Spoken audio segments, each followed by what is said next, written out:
Olá, tudo bem? Eu me chamo Thiago e trabalho no Núcleo Educativo do Parque Histórico de Carambi. E hoje, o que eu vou contar para vocês não está relacionado à história dos imigrantes holandeses e sobre as suas colônias aqui em Carambi. Hoje, eu vou falar um pouco sobre os vikings da era medieval, mas mais especificamente eu vou falar sobre os Rus e o tão famoso funeral viking.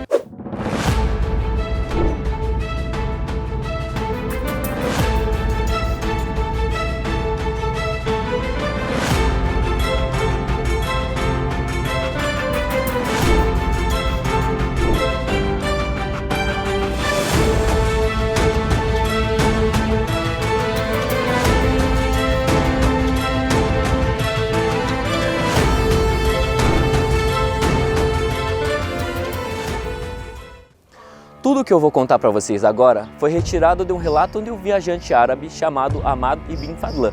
O seu relato, chamado Viagem ao Volga, se passa entre os anos 921 e 922 d.C., onde Fadlan sai de Bagdá até o reino dos búlgaros do Volga, que hoje é o atual Bulgar, na Rússia. Ele passa por diferentes povos, conhecendo suas diferentes culturas e costumes. Há inclusive o relato de um gigante em seu testemunho, mas isso é assunto para um outro vídeo. Hoje vamos focar nos Rus.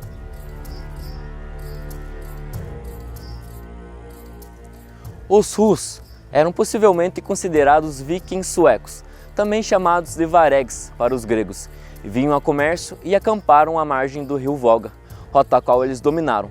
Também eram envolvidos com pirataria e atuavam como mercenários. No relato, Fadlan diz que nunca tinha visto corpos tão perfeitos quanto os deles. Eram altos como palmeiras, eram brancos e tinham os cabelos ruivos.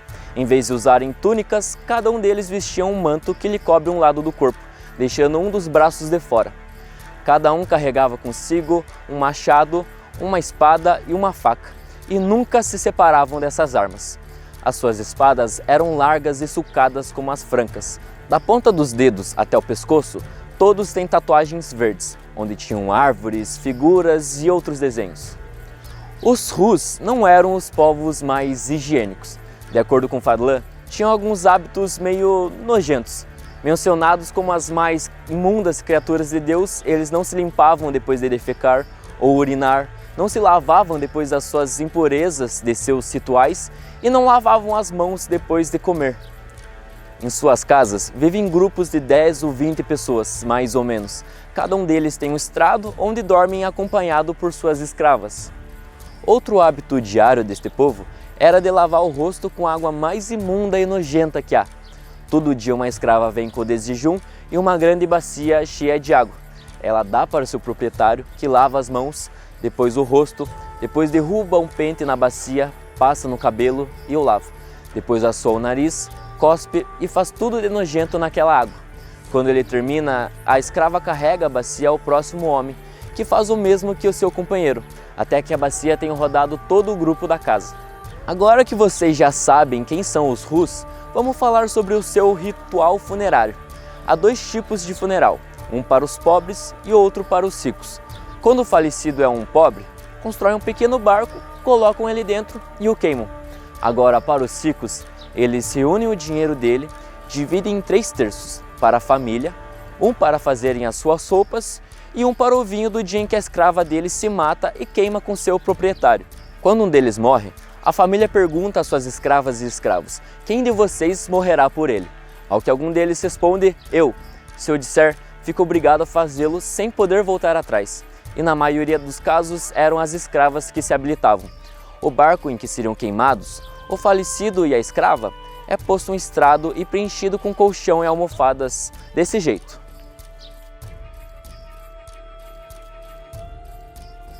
Nisso vem uma mulher, velha, a quem eles chamavam de Anjo da Morte. Ela é encarregada por costurar e arrumar o colchão e as almofadas, além de matar a escrava. Ela é descrita como uma feiticeira enorme e sinistra. No túmulo é colocado vinho, frutas e um tambor. Tiravam a roupa que o falecido estava usando quando morreu e vestiam-lhe ceroulas, meias, botas, túnicas e um cafetão brocado com botões de ouro. Na cabeça um gorro pontudo de brocado e pele de zibelina. Também no barco é colocado pão, carne, todas as suas armas, um cão que foi partido ao meio, 2 cavalos que fazem correr de exaustão e são cortados em pedaços, 2 vacas também cortadas em pedaços, depois um galo e uma galinha, que também são mortos.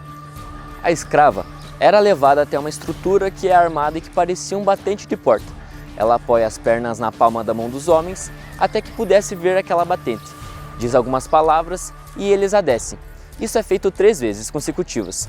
Da primeira vez ela fala: "Lá vejo meu pai e minha mãe". Da segunda diz: "Lá vejo meus parentes mortos sentados". E da terceira: "Lá vejo meu proprietário no paraíso, junto com homens e escravos. O paraíso é bom e verde. Ele está me chamando. Então me mandem até ele". Depois disso, dão-lhe a galinha, ela arranca a sua cabeça e a arremessa longe. Pegam a galinha e a jogam no barco. Depois, eles a levam até o barco, ela tira suas 2 pulseiras que estava usando e dá à mulher chamada de Anjo da Morte, que é a quem mata a escrava. Tira as 2 tornozeleiras que usava e dá para as escravas que tinham ficado a serviço dela, filhas do Anjo da Morte. Logo após isso, é realizado um ritual para a execução da escrava. Então ela é colocada junto ao seu senhor no barco. O parente mais próximo do falecido acende a madeira que fora distribuída embaixo do barco. Depois as pessoas vêm com bastões e lenha. Cada um tinha um bastão cuja ponta havia acendido e que lançavam aquela madeira. O fogo pega na lenha, no barco, na tenda, no homem, na escrava e tudo mais que estava lá. E vocês, já conheciam esse ritual funerário dos vikings? Se você já viu essa prática ou uma semelhante em séries, filmes ou em jogos, saibam que foi graças a Fadlan e seu incrível relato em sua viagem ao Volga, pois é nesse relato que foi encontrado um dos únicos, se não o único, relato ocular dessa prática funerária, que já estava em declínio na época. Obrigado por assistir até aqui, e se você gostou, não esquece de nos seguir para saber um pouco mais sobre a era medieval. E não perca a nossa grande feira medieval, que ocorrerá no dia 2 e 3 de setembro, aqui no Parque Histórico de Carambi. Vejo vocês em breve, até mais!